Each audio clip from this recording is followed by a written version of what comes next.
예수께서 다시 그들에게 말씀하셨다. 나는 가고 너희는 나를 찾다가 너희의 죄 가운데서 죽을 것이다. 그리고 내가 가는 곳에 너희는 올 수 없다. 유대 사람들이 말하였다. 내가 가는 곳에 너희는 올 수 없다 하니 그가 자살하겠다는 말인가? 예수께서 그들에게 말씀하셨다. 너희는 아래에서 왔고 나는 위에서 왔다. 너희는 이 세상에 속하여 있지만 나는 이 세상에 속하여 있지 않다. 그래서 나는 너희가 너희의 죄 가운데서 죽을 것이라고 말하였다. 내가 곧 나임을 너희가 믿지 않으면 너희는 너희의 죄 가운데서 죽을 것이다. 그들이 예수께 물었다. 당신은 누구요? 예수께서 그들에게 대답하셨다. 내가 처음부터 너희에게 말하지 않았느냐? 그리고 내가 너희에 대하여 말하고 또 심판할 것이 많이 있다. 그러나 나를 보내신 분은 참되시며 나는 그분에게서 들은 대로 세상에 말하는 것이다. 그들은 예수께서 아버지를 가리켜서 말씀하시는 줄을 깨닫지 못하였다. 그러므로 예수께서 그들에게 말씀하셨다. 너희는 인자가 높이 들어 올려질 때야 내가 곧 나라는 것과 또 내가 아무것도 마음대로 하지 아니하고 아버지께서 나에게 가르쳐 주신 대로 말한다는 것을 알게 될 것이다. 나를 보내신 분이 나와 함께 하신다. 그분은 나를 혼자 버려두지 않으셨다. 그것은 내가 언제나 아버지께서 기뻐하시는 일을 하기 때문이다. 이 말씀을 듣고 많은 사람이 예수를 믿게 되었다. 할렐루야, 아름다운 새날입니다.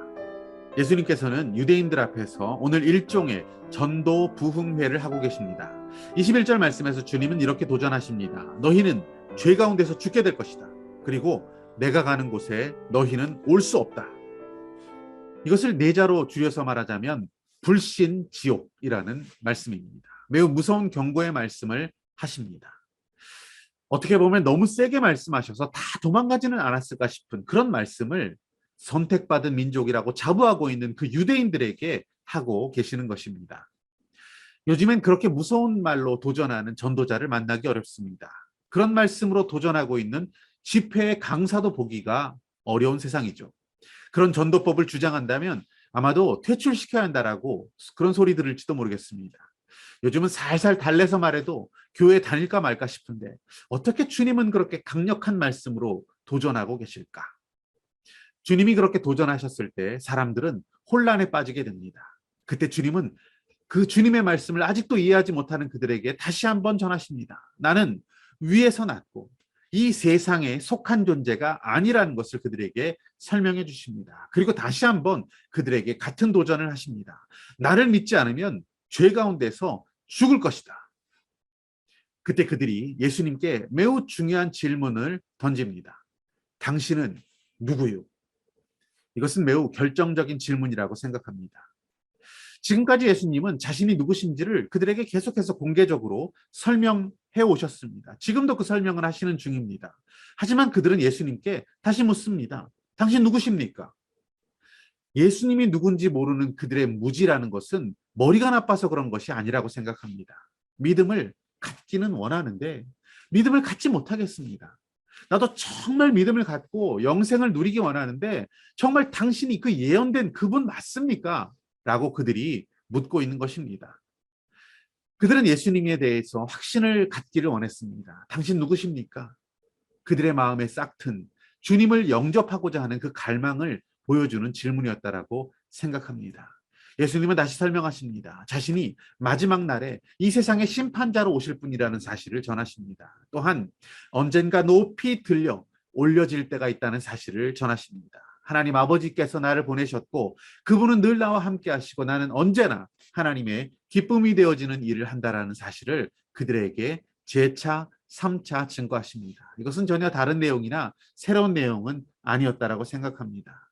하지만 그 마음의 준비가 되었던 그들은 30절 말씀해 보시면 주님의 말씀을 듣고 많은 사람이 예수를 믿게 되었다라고 기록하고 있습니다. 여러분, 믿음이라는 것은 들음에서 납니다. 죄와 또 허물 가운데 죽을 수밖에 없는 그러한 영혼들에게 우리가 전해야 할 것은 죄 용서함의 복음, 그리고 믿음으로 얻는 구원에 대해서 전해야 합니다. 우리가 전하지 못하면 공의의 심판과 그 영원한 지옥의 형벌을 그들이 피할 수 없고 하나님의 나라에 갈 수 없다는 것을 그들에게 분명히 전해야 합니다. 예수님만이 하나님이 보내신 독생자이시며 구주로 오신 분이며 우리에게 영생을 주시는 우리의 믿음의 영원한 대상이라는 것을 그들에게 전하고 또다시 전하고 다시 전해서 그들이 들을 수 있도록 해야 합니다. 때를 얻든지 못 얻든지 우리가 전할 때 또다시 전할 때, 기회를 전할 때 그들은 언젠가 우리에게 진지하게 묻게 될 것입니다. 예수님, 정말 그분이 맞습니까?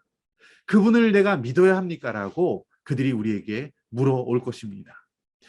다마스커스, 다메섹 길로 가고 있었던 우리 사울을 기억합니다. 그가 빛 가운데 엎어집니다. 사울이 어떻게 주님께 질문을 던집니까? 주님, 주님은 누구십니까? 그것이야말로 주님, 내가 박해하던 바로 그분이 맞습니까? 당신이 나의 구원자가 맞습니까? 당신이 살아계신 예수 그리스도가 맞습니까? 부활하신 그분이 맞습니까? 라고 그는 물었던 것입니다. 그렇게 예수를 만난 사울은 구원받고 영생을 누리는 자, 바울이 되었고요. 수많은 영혼을 주님께로 인도하는 위대한 사명을 감당하는 그러한 삶을 살게 되었습니다. 오늘 붙드신 하나님의 말씀과 믿음의 결단은 무엇입니까?